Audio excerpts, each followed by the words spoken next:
자, 오늘 편의점하고 회 얘기를 드릴 건데요. 편의점하고 회는 조금 안 어울리는 거 아니에요? 이렇게 생각하실 텐데요. 네, 저도 그렇게 생각했습니다. 근데 최근에 또 재밌는 제품들이 많이 나와 있더라고요. 요 얘기 한번 해보도록 하겠습니다. 바로 들어가 보시죠. 자, CU가 최근에 1인용 회를 출시를 했습니다. 그래서 아마 이거 CU 가셔서 보신 분도 계실 거라고 생각을 하는데요. 뭐 물론 이 회를 직접적으로 다루고 있는 상점에서는 1인용 회, 뭐 아니면 1인용 메뉴 굉장히 많이 출시를 한 것으로 알고 있는데요. 유통업체에서도 이런 식으로 또 출시를 한 건 상당히 좀 의미가 있지 않나? 라고 보여집니다. 자, 그래서 뒤에 가면 설명을 드리겠지만 정말로 혼자서 딱 드실 수 있는 정도의 양을 정량으로 해서 자, 이렇게 판매를 하고 있다라고 보시면 되겠고요.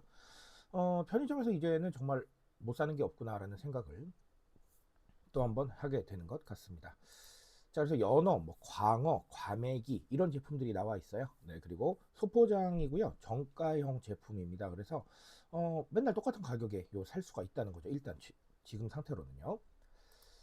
자, 근데 CU가 이런 접근을 그냥 한 건 아닙니다. 뭔가에 대한 근거가 있었겠죠.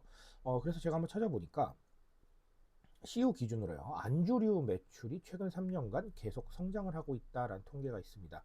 냉장 안주류는 17.4% 전년 대비 성장을 했고요.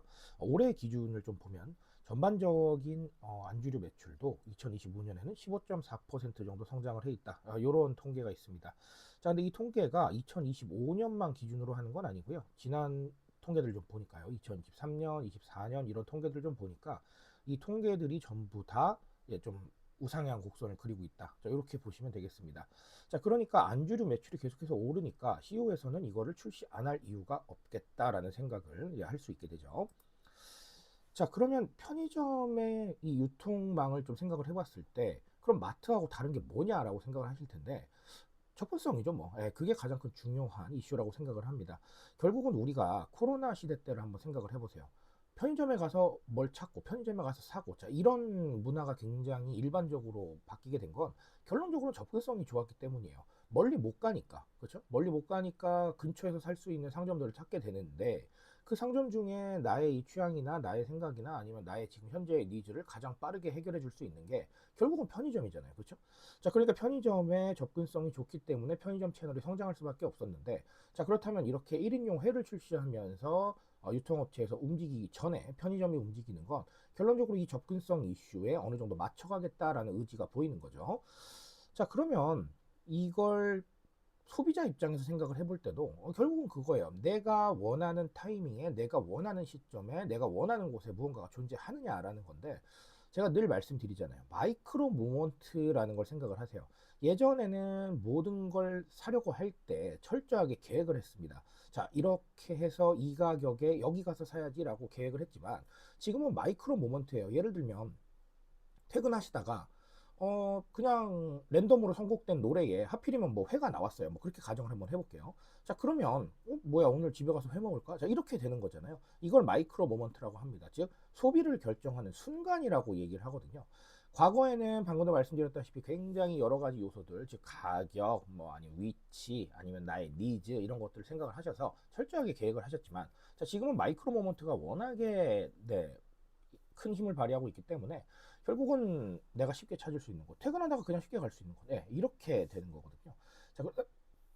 자, 그러다 보니까 접근성의 이슈는 계속해서 발전할 수밖에 없을 겁니다. 이런 부분들을 여러 가지로 생각하시는 게 굉장히 중요하겠다라고 말씀드립니다. 자, 그리고 제가 첫 책 낼 때 생각하고 또 말씀을 드려도 홈코노미라는 단어가 있어요. 집에서 하는 어떤 경제 활동들을 말하는데 제가 집에서 하는 경제 활동이라고 하니까 밖에 강연 나갔을 때 늘 그렇게 생각하시더라고요. 부업 얘기하는 거예요? 자, 이렇게 생각하시던데 부업이 아니고 자, 집에서 돈을 벌고 쓰는 모든 활동들을 말합니다. 1인용 안주가 팔린다는 건 결론적으로 홈술을 생각을 하는 건데요. 이 홈술을 하려고 하면 여러 가지 액션들이 필요해요. 술도 필요하고요. 뭐 잔도 필요할 수 있고요. 아니면 뭐 분위기 좀 내게 음악이 필요할 수도 있고, 아니면 오늘 같은 안주가 필요할 수도 있는 거죠. 즉, 이 홈코노미라는 단어는 사이클을 형성하게 됩니다. 어떤 행동들을 할 때 필요한 몇 가지가 있는 거거든요. 예를 들면 집에서 게임을 한다고 생각을 해보세요. 그냥 게임하면 뭐가 게임이 되나요? 아니죠. 게임 타이틀도 필요하고요. 경우에 따라서는 콘솔이 필요할 수도 있고요. 경우에 따라서는 PC가 필요할 수도 있습니다. 그리고 뭐 좀 편한 의자 하나 필요할 수도 있고요. 게임하면서 먹을 안주가 필요할 수도 있고 간식이 필요할 수도 있잖아요. 자, 이런 식으로 사이클이 생기기 때문에 이 사이클형 소비에 좀 주목을 해볼 필요가 있어요. 뭐 하나가 그냥 하나 한다고 해서 되는 건 아니잖아요. 그렇죠?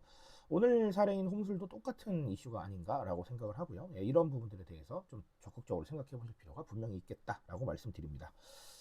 자, 오늘 홈술 이슈, 예, 이 1인용 회 이슈로 두 가지를 또 정리를 드렸는데요.